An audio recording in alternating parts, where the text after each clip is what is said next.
Guys, তো আজকে সকাল থেকে ভিডিওটা শুরু করে দিয়েছি। তো দেখুন আজকে সকাল থেকে কি কি হচ্ছে, রান্না বান্না তো কাজবাজ হয়ে গেছে, ঝাটপাট হয়ে গেছে। তো এখানে একটা দেখুন ভেজ ডাল চাপিয়েছি সব দিয়ে। এখানে ফুলকপি, ক্যাপসিকাম আর কি বলে এগুলো, গাজর আর বিমসুটি সব দিয়ে একটা ভেজ ডাল রেডি পুরো। তো এটা আমি গ্যাসটা বন্ধ করে দেবো, কমানো আছে, গ্যাসটা বন্ধ করে দেবো। আর এটা অল্প দেবো ধনে পাতা। তো ধনে পাতার এখনো কুচি করা নেই। আর এখানে দেখুন ধনে পাতা আর পুদিনা পাতা এখানে বেছে রেখেছি, এটা আজকে বাটবো। এই হলো মেনু। আর এখানে আছে দেখুন বেগুন পোড়া, বিলেতি পোড়া, আলু সেদ্ধ আর হবে চিকেন। দেখুন এখানে চিকেনের সব কিছু রেডি করে আছে। আর এই যে এগুলো কিন্তু চিকেনে দেব না, এই পেঁয়াজগুলো খেতে কার কার ভালো লাগে অবশ্যই কমেন্টে জানাবে। আমি এগুলো মুড়ি খাওয়ার জোগাড় করে রেখেছি। আর এগুলো পেস্ট করব চিকেন। তো চলুন যাওয়া যাক, আমি চিকেনটা কিসে করছি আপনাদেরকে দেখানো যাক, চলুন। তো গাইস দেখুন আমি এখানে আমার চিকেন বাড়িতে যেহেতু ঢুকে না, তাই আমি এখানে বাইরে কাঠে উনুনে রান্না করছি চিকেন।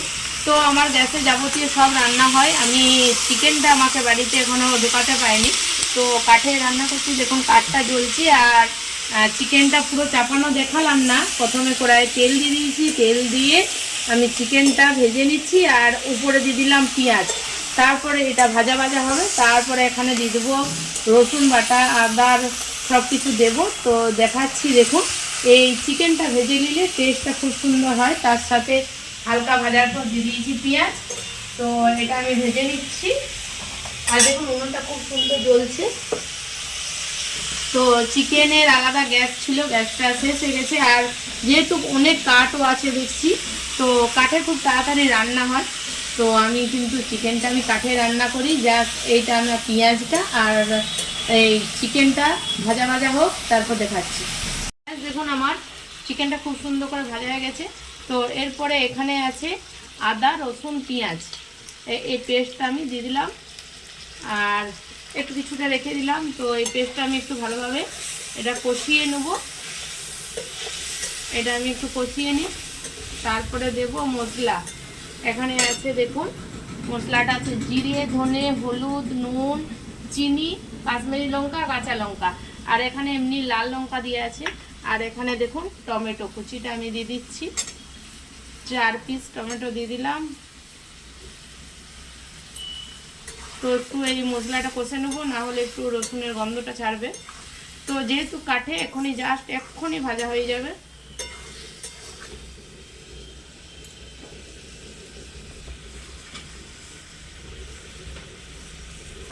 দেখুন রসুন, পেঁয়াজ, আদা যে পেস্টটা করেছিলাম, সেই পেস্টটা আমি ভালোভাবে ভেজে নিয়েছি চিকেনের সাথে। তো যে সব মশলা বললাম, হলুদ, নুন আর জিরে, ধনে, কাশ্মীরি লঙ্কা, কাঁচা লঙ্কা, সেই মশলাটা দিয়ে দিলাম। দিয়ে হালকা আগে নেড়ে চেড়ে নেবো। নেড়ে চেড়ে নিয়ে এটাতে আমি অল্প জল অ্যাড করব। যেহেতু কাঠে দেখুন কাঠের কী অবস্থা, খুব তাড়াতাড়ি হয়ে যাচ্ছে। আর মানে কাঠটা একটু জল অ্যাড করলাম। তো এটা ভালো করে আরও কষিয়ে নেব। তো কাঠ খুব সুন্দর উনুনটা জ্বলছে, দেখুন উনুনটা এত সুন্দর জ্বলছে। কিন্তু এই উনুনটা হলো একটা, যেমন সে গাছ লাগায় টব, সেরকম টবের উনুন দেখুন। তো আমার উনুনটা কিন্তু ফেটেও গেছে। তো জাস্ট আমি এই চিকেন হলে এই উনুনটাই করি, আর খুব তাড়াতাড়ি হয়। দেখুন আমি একটু জালটা আমি সামালতে পারছি না, ফেলে দিচ্ছি। তো এরপর এটা আমি ভালোভাবে কষিয়ে নেব। দেখুন আমার কড়াইয়ের ধারগুলো আমার এত জ্বলছে যে আমার ধারগুলো পুরো পুড়ে যাচ্ছে। তো গাইস দেখুন আমার এখানে এত উনুন জ্বলছিল, আর আমি কিন্তু ভিডিওটা নিতে পারলাম না। তো আমি মশলাটা ভালো করে কষিয়ে নিয়েছি। মশলা কষানোর পর আমি এখানে জল দিয়ে দিয়েছি। তো জলটা কিন্তু আমি খুব একটা বেশি ঝোল করিনি, দেখুন কালারটা দেখুন। আর আমার চিকেন পুরো রেডি। তো এই ঝোলটা আর একটু কমবে, একটু খুব একটা ঝোল করি না। তো গাইস এখানেই আমার ভিডিওটা আমি শেষ করছি। অবশ্যই ভালো লাগলে লাইক, কমেন্ট, শেয়ার অবশ্যই করবে। আর চিকেন রান্নাটা কেমন হলো, কে এরকম ভাবে রান্না করো অবশ্যই কমেন্টে বলবে। তো জাস্ট চিকেন কিন্তু এরকম করে রান্না করলে খুব ভালো লাগে। আর চিকেনের পদ্ধতি অনেক রকমভাবেই রান্না করা যায়। তো গাইস বাই। তো এখানে আমি ভিডিওটা শেষ করছি।